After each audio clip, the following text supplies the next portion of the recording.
Pessoal, então dando continuidade, tá? No que eu tava falando, aqui é um slide que mostra um exemplo de duas crianças, tá? Deixa eu tentar aqui. O exemplo de duas crianças com linfadenopatia, né? Com linfonodo hiperatrofiado, né? Com esses gânglios linfáticos inflamados. Vocês conhecem já o processo de inflamação, as características do processo de inflamação, tá? E aqui então forma esse edema, forma essa vermelhidão, é doloroso, tá? É um local quente, é o calor, o rubor, o tumor, tá? A dor e, consequentemente, a perda de função desse linfonodo, a perda de função desse gânglio linfático. E assim, gente,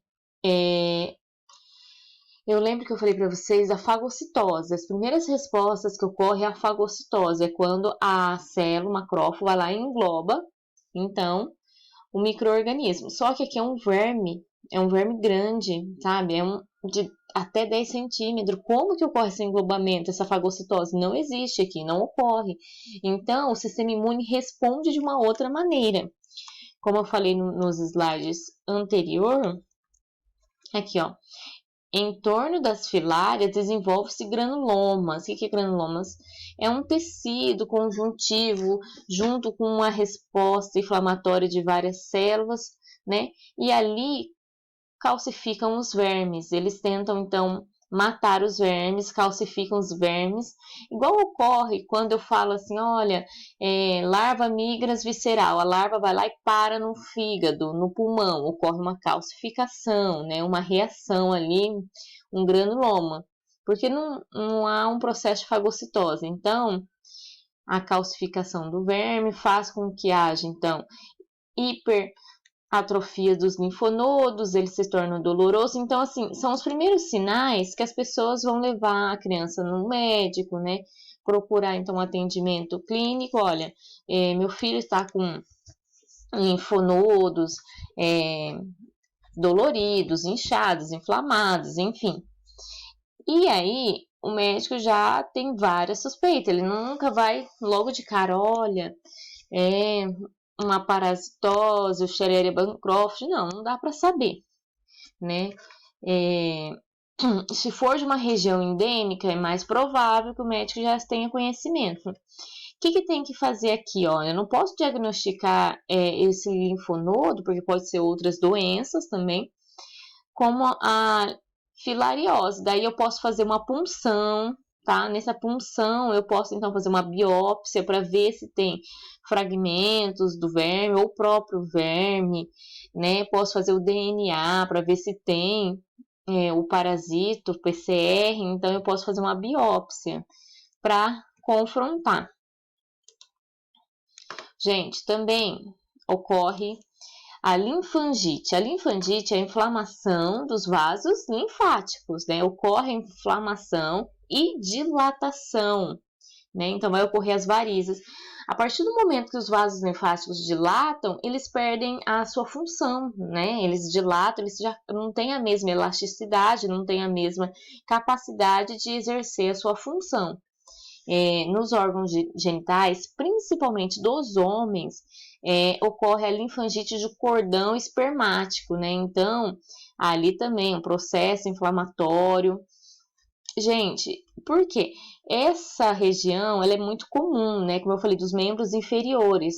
O parasito, os vermes adultos, eles têm um pouco mais de afinidade de se alojar nos linfonodos da região abdominal e virilha, né? Então, ali ocorre esse processo, então, mais dos membros inferiores e dos órgãos genitais, principalmente no homem. Ó, o que vai acontecer? Processos obstrutivos, eles vão, né, os vermes adultos vão se enovelar nos linfonodos e vai obstruir esses linfonodos. Então, ó, no interior dos linfonodos, né, as filárias formam novelos. envolvidos pela reação inflamatória, fibrose do tecido conjuntivo, fibroso. Então, tudo isso, esse processo inflamatório, essa fibrose, esse granuloma, obstruem, então, os linfonodos e, consequentemente, obstrui a circulação linfática. Obstruindo a circulação linfática, então, ele já começa a perder a sua função ali. Qual que é, então, a função do sistema linfático? É filtrar. Eliminar possíveis patógenos, enfim. Então, o líquido sai. Eu lembro que eu expliquei para vocês em biofísica, né? Então, o líquido sai e ele precisa retornar esse líquido através, né, de processos biofísicos, enfim. Então, no sistema linfático, vocês lembram? O líquido sai e esse líquido ele precisa retornar para os vasos sanguíneos. Só que nesse processo, o sistema linfático vai filtrar essa linfa. Tudo que saiu, ele vai filtrar. A partir do momento que eu não tenho mais essa circulação, esse processo de filtração, há um acúmulo de líquido, né? Então, os líquidos vão saindo e não conseguem voltar. Há um acúmulo de líquido no tecido. Então, ocorre o edema linfático ou linfoedema, né? Aqui vai ter a imagem do linfedema, desses acúmulo de líquido, ó. Aqui, então, esse acúmulo de líquido, por isso que a doença é conhecida como elefantíase, ó. Ela é bem característica daqueles pés de elefante, né? Então, o pé de elefante é grande, é gordo, então ele é bem parecido com esses pés de elefante, por isso que saiu, então, o nome de elefantíase, tá? Como eu falei, as filares têm preferência por locais da região abdominal, por isso o fenômeno obstrutivo é mais evidente nos membros inferiores e nas genitálias, tá? Então, genitais. Aqui ocorre, então, a obstrução, às vezes, de um linfonodo da virilha, né, linfonodos da região abdominal. Então, o líquido que sai para o intestino não consegue voltar. Então, fica aquele acúmulo de líquido, o sistema linfático não está funcionando, perde sua função.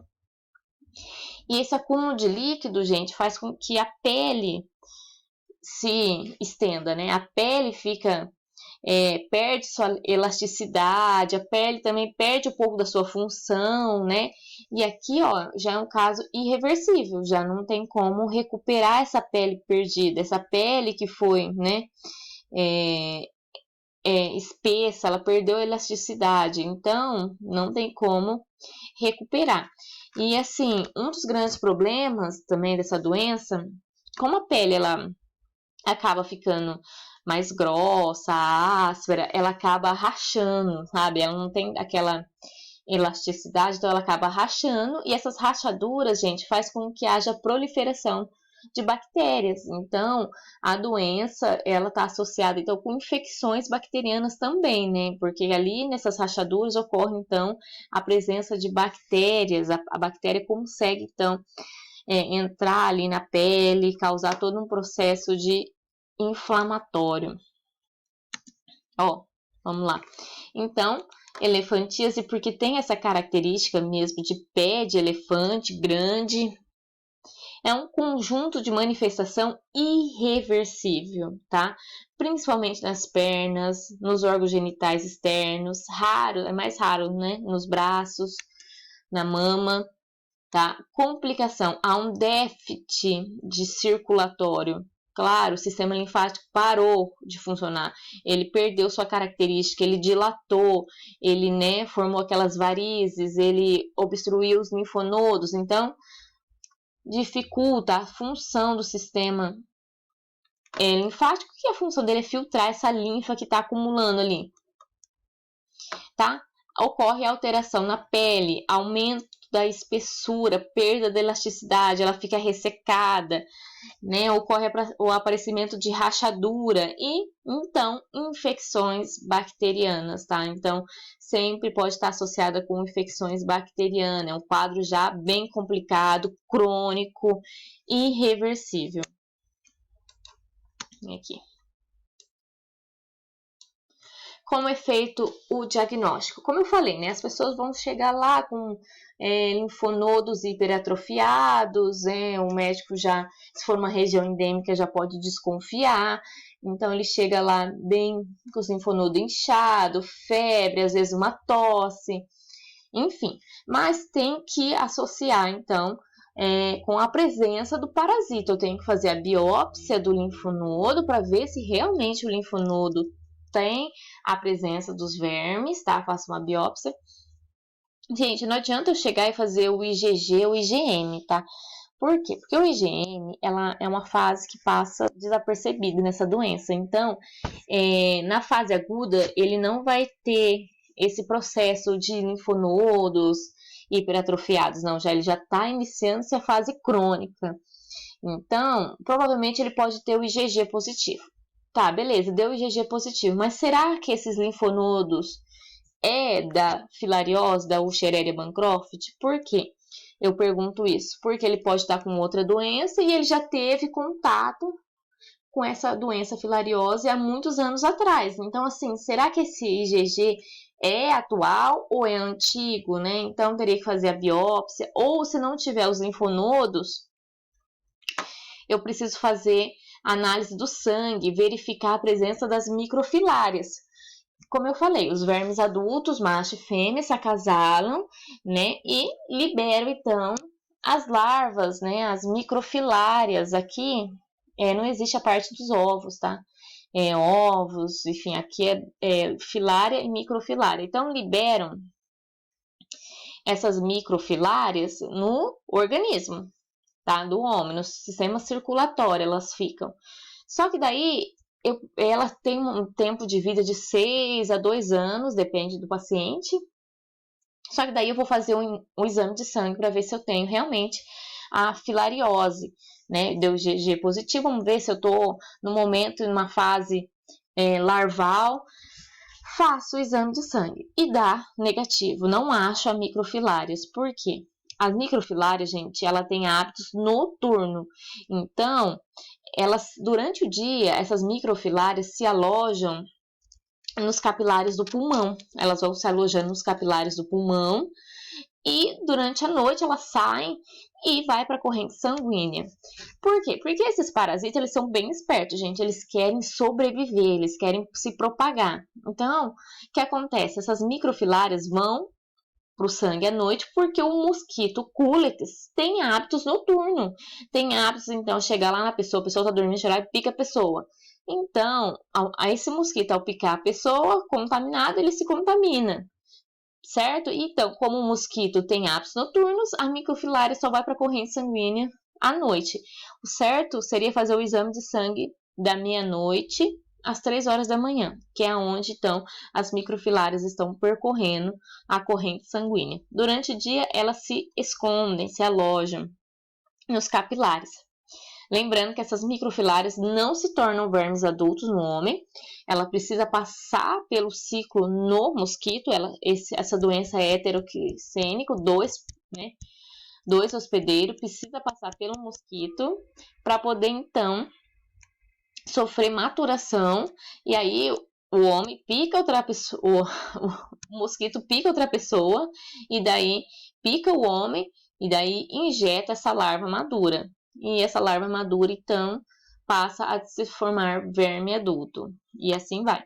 Algo bem interessante, gente, é fazer ultrassonografia para ver os movimentos dos vermes adultos, né? Então, verificou que tem um quadro clínico muito parecido, vamos fazer uma ultrassonografia. Você vê um movimento do verme na pessoa, né? Então, os vermes têm esse movimento de se localizar lá pelos vasos onde se localizam, né? E então, existe um movimento ali na ultrassom, você consegue ver. Essa ultrassom também é bem interessante. Deixa eu passar aqui. Já vai acabar o tempo aqui.